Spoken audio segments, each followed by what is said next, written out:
Assalamualaikum warahmatullahi wabarakatuh. Teman-teman, kembali lagi di channel YouTube saya, Khairun Imam.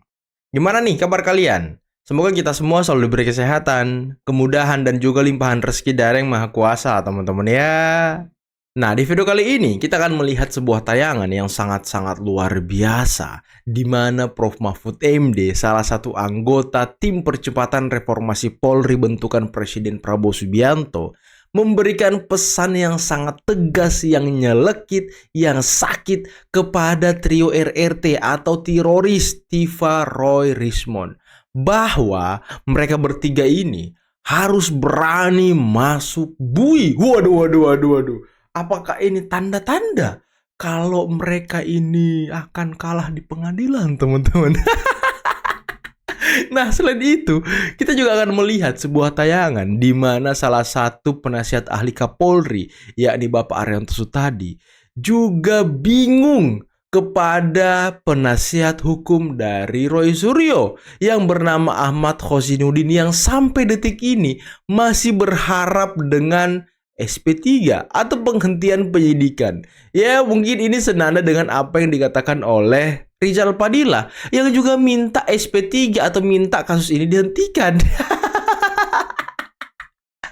Karena apa, teman-teman? Karena kasus ini sebenarnya sudah game over. Kemarin sudah ditunjukkan ijazahnya, ya kan? Bukti-bukti ada 700. UGM sudah menyatakan asli. Polda Metro kemarin menyatakan ijazah Pak Jokowi yang ditampilkan itulah yang diterbitkan UGM. Jadi apa lagi gitu, ya kan? Tapi yang paling konyol ada Refli Harun. Dia mengatakan hal yang sangat mengejutkan, bahwa ketika trio RRT ini katanya ditahan atau dibui, maka akan ada aksi yang sangat luar biasa, bahkan ada penjarahan. Loh, kok ini orang suka ngeyel gitu ya kan, suka ngawur gitu, aduh, suka ngayal. Oke, sebelum kita mulai videonya, jangan lupa like, subscribe, dan share. Dan tanpa perlu berlama-lama lagi, mari kita mulai videonya berikut ini.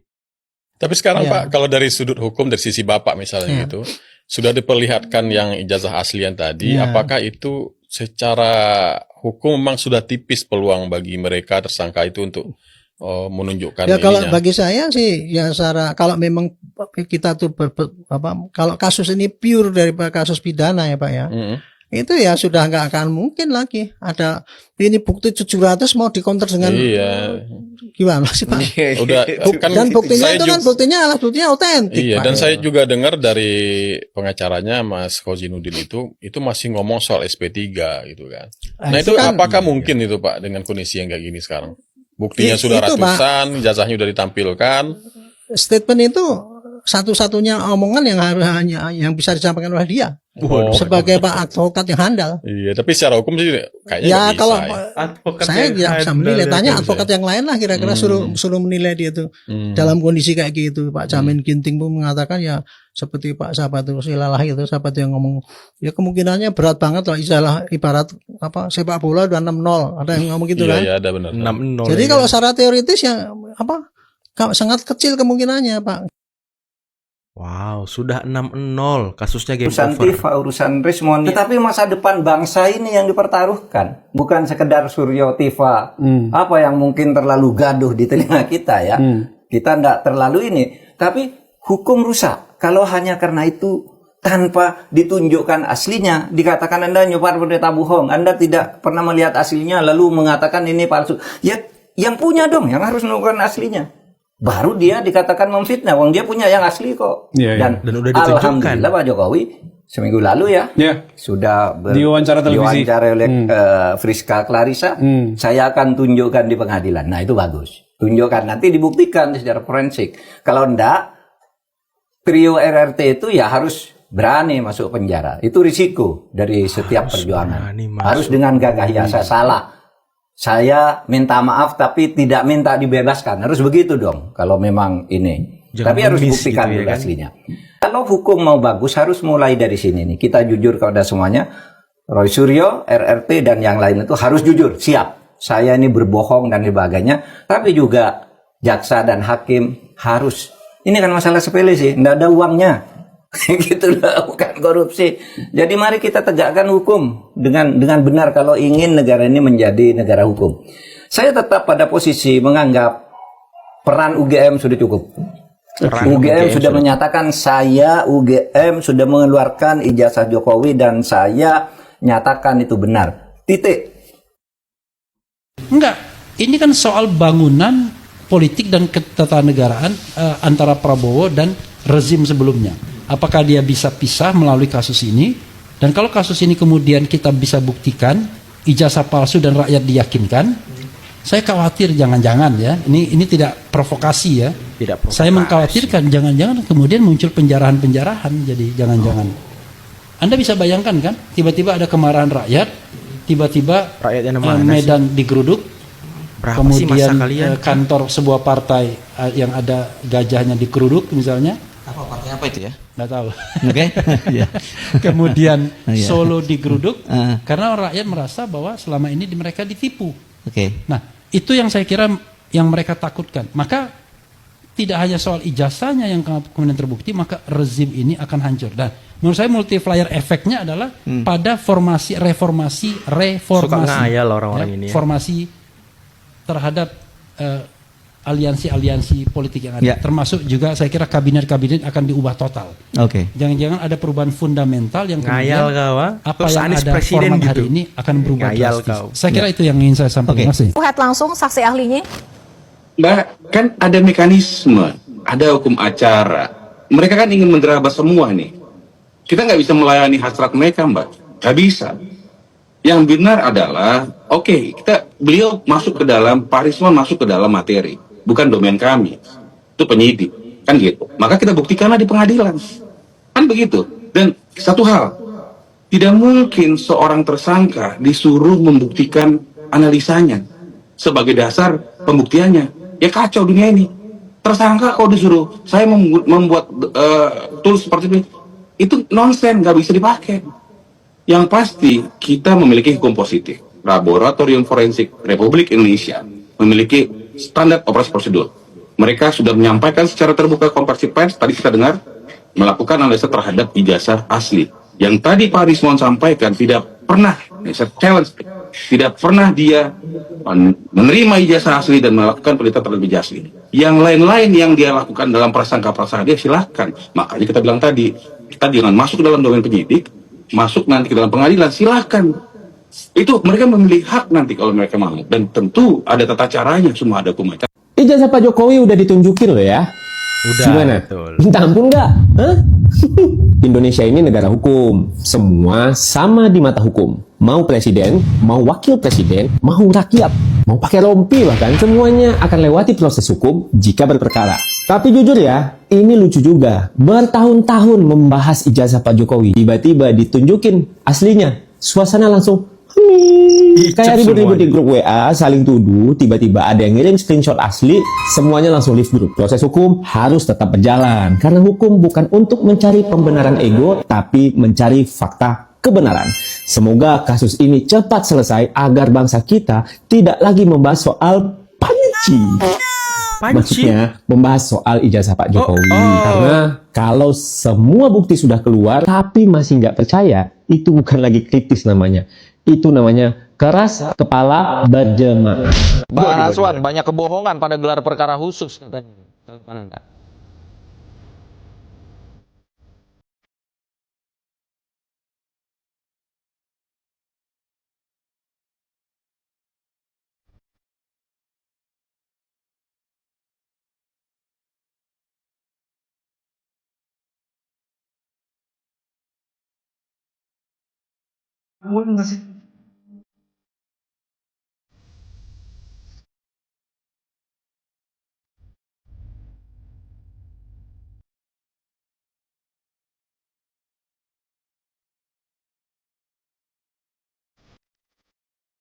Rocos aja Rusuh. Emang nggak ada adabnya orang ini. Kayak orang nggak ada etika gitu ya.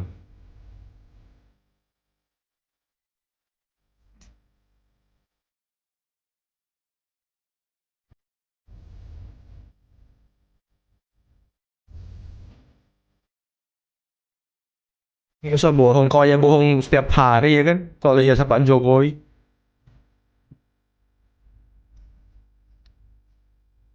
Ya.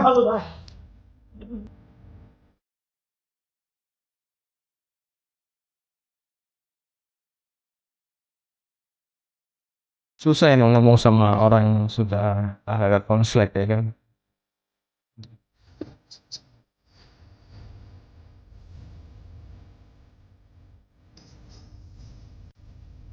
Mute aja itu sih, itu mute aja udah.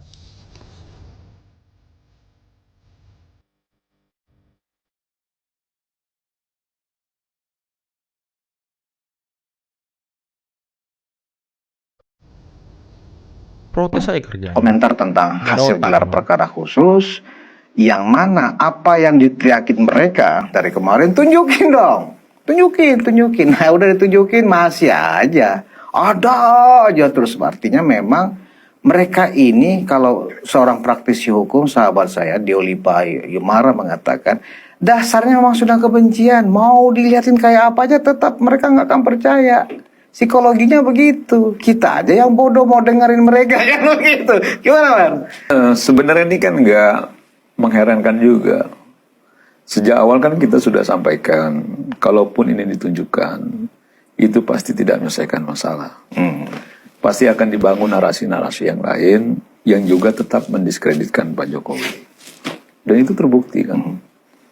Setelah ditunjukkan, ya mereka juga akhirnya merasa bahwa sudah ya makin yakin. Kalaupun misalnya perdebatan ada embos atau enggak, itu ada embos pun nggak diakui segala macam. Sampai ketika kemarin ya, saya baru saja ketemu Pak Jokowi di Solo gitu. Sempat juga disinggung sedikit. Terus Pak Jokowi sampaikan gitu, nah kan udah dikasih tahu juga kan pasti begitu katanya. Makanya pilihan saya itu kenapa di peradilan, karena punya keterikatan secara hukum, betul. Kalau kemarin itu ditunjukkan semua masih ayel, bahwa awalnya mereka selalu ngotot, tunjukkan saja, perlihatkan gitu. Terus suruh selalu sampaikan begini ya, emang ada ijazahnya di Polda, kan gitu ya, emang punya, gitu loh. Buktinya sampai sekarang kita nggak lihat. Pada titik tertentu dikasih tahu, ini ada ijazahnya, lebih mendekat, lihat ini ijazah Pak Jokowi. Dibangun lagi narasi yang mendiskreditkan. Jadi sebenarnya nggak juga sesuatu yang mengejutkan dengan sikap mereka. Saya setuju bahwa memang dasarnya kebencian, ya apapun itu juga pasti dia tidak akan bisa menerima fakta-fakta yang itu bisa mengurangi rasa bencinya. Justru dia ingin terus memupuk kebencian itu, yang mungkin juga ini sudah menjadi bagian dari orkestrasi kepentingan politik kekuasaan. Kemudian diguntinglah satu map yang maju di situ di pihak kami, yaitu Pak Alkatiri. Ibu Eli diundang terus podcastnya. Waduh. Terus di pihak sana siapa yang maju, saya nggak ingat. Kemudian setelah itu selesai digunting, semua pada melihat Kurnia sudah maju, semua udah pada maju. Saya maju, saya geser bang, saya bilang sama Bang Alkatiri. Saya maju, saya lihat ujung itu ada plastik. Dia seperti map begitu ya. Di sebelah sini ijazah SMA-nya, di sebelah sini ijazah sarjana S1-nya ya. Waktu digunting itu saya deg-deg itu. Kan rame nih di luar. Ya enggak, nih apa nih, gimana nih. Deg-deg saya. Terus ya Allah, saya cuma ngomong gitu doang. Kenapa? Yang kita yang berdebat sekian tahun itu kan nggak ada sosoknya. Sekarang mau kita lihat nih. Dan Ibu orang yang sangat beruntung ya, dari ratusan juta orang yang mau lihat. Terus begitu dibuka, digunting, orang udah rame-rame. Sebenarnya nggak boleh dilihat, nggak boleh dirabanya dilihat. Tapi kami yang klaster 1 pada umumnya megang. Siapa aja di klaster 1 tuh? Ibu dari pihak Bang Egy, Ibu, Bang Alkatiri. Iya. Terus Isbullah anaknya Bang Egy. Iya. Kemudian Ibu Kurnia. Dari Bang Egy ini ya? Enggak. Yang tersangkanya Ibu Kurnia. Oh iya, Ibu Rustam tersangkanya. Kemudian DHL.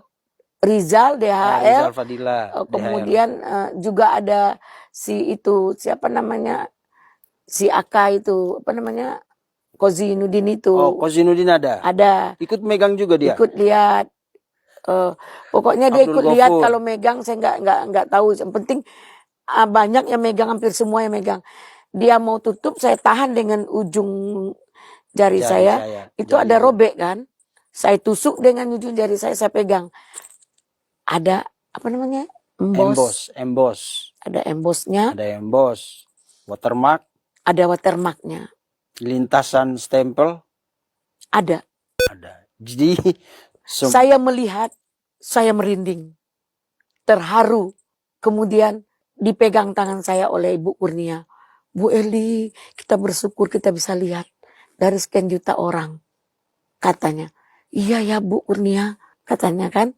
Nah, beruntung kita bisa melihat. Kita melihat asli dari fotokopi yang selama ini beredar, yang menjadi keributan. Oke teman-teman, itulah tadi beberapa video yang bisa kita simak, yang bisa kita saksikan pada kesempatan kali ini. Dan gimana menurut kalian pesan yang nyelekit yang dilontarkan oleh Prof. Mahfud MD, salah satu anggota tim percepatan reformasi Polri bentukan Presiden Prabowo Subianto, yang mengatakan bahwa ya Roy Suryo harus berani minta maaf, harus berani mengatakan bahwa penelitiannya ini bodong, harus berani masuk bui. Karena ya apa yang dilakukan selama ini sudah membuat gaduh bangsa ini, teman-teman. Karena ya kalau kita lihat penelitian-penelitian mereka ini memang dasarnya itu tidak sah, teman-teman.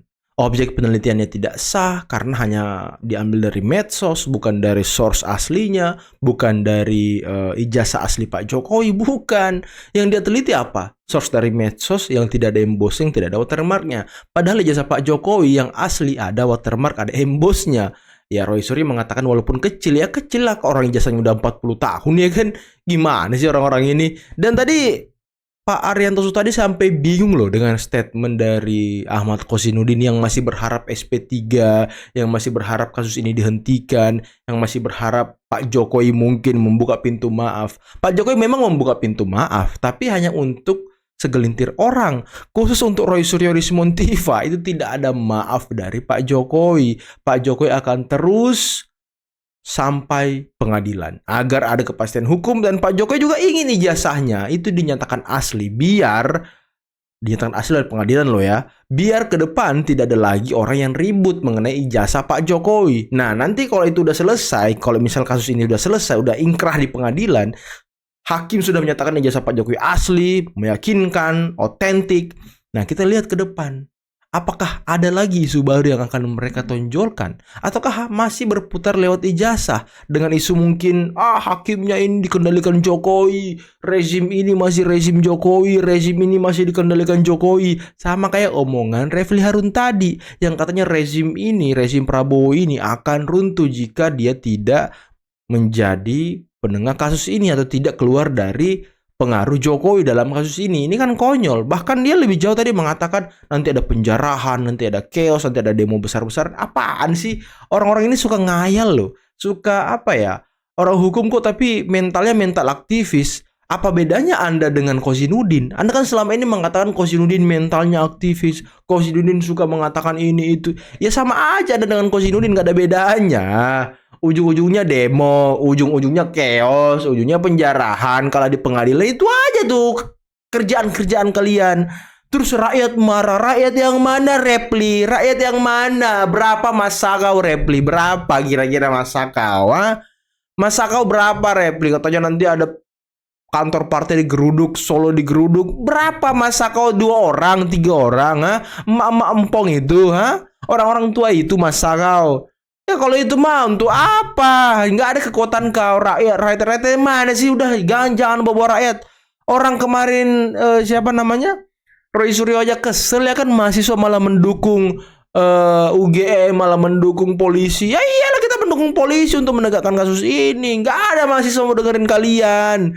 Mahasiswa yang kemarin bilang saya lebih baik daripada Gibran karena saya punya ijazah. Ya elah, jadi ketua organisasi Anda aja itu belum becus ya kan. Aduh udahlah, jangan ngayal-ngayal, jangan ngawur-ngawur ngomongnya. Yang pasti-pasti aja hadapi kasus ini di pengadilan. Repli selaku kuasa hukum, penasihat hukum, ya, nggak usah ngomong-ngomong aksi lah, nggak usah bacot semuanya itu bullshit.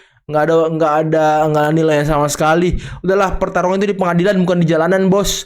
Aduh, kalau kan Anda ini takut berhadapan dengan Pak Jokowi di pengadilan karena Anda sudah melihat ijazah aslinya, ya udah ngomong aja, kami minta maaf, penelitian klien saya itu abal-abal. Kita minta maaf gitu, Repli. Nggak usah aneh-aneh.